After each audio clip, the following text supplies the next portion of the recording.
Welcome to another infographic instant with Brian Michael.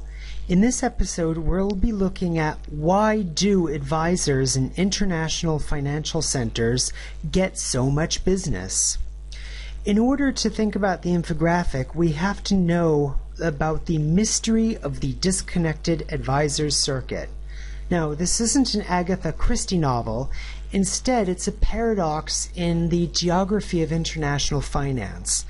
And what this mystery is about, it's about understanding why companies in certain countries don't use local advisors or even advisors in their own home country. So, for example, a Beijing-based company might want to acquire a company in Buenos Aires, a natural resources company.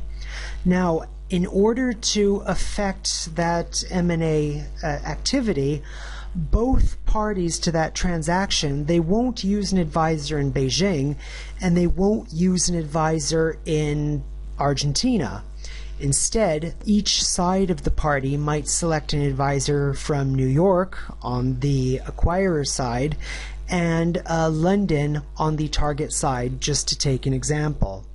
So what we see is a complete removal of the circuit of real economy activity, if you will.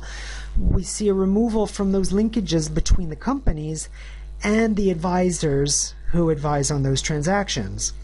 So of course we want to know, well, why is that disconnect taking place?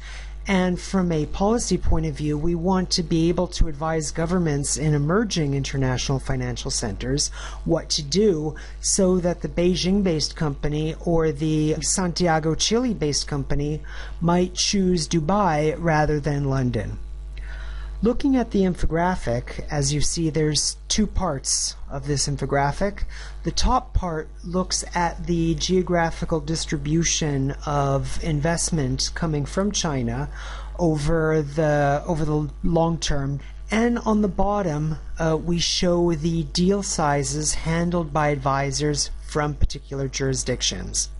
So, for example, we see on the top part of the infographic that going out Chinese companies have engaged in a large amount of work in the United States, in Canada, in Australia, and to a lesser extent Europe, of course, some in Russia, and a fair amount in South America.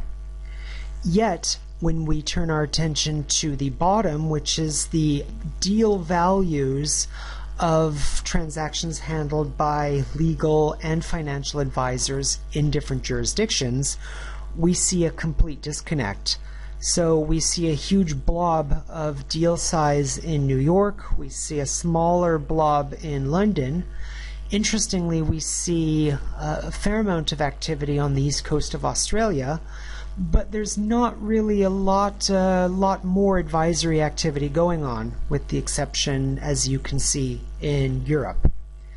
Now, there's clearly a disconnect between all the blobs that we saw on the top part of the infographic, particularly in South America, Russia, and the blobs on the lower part of the infographic, where South American advisors handled very small deal sizes, and we see almost nothing being handled by local Russian advisors.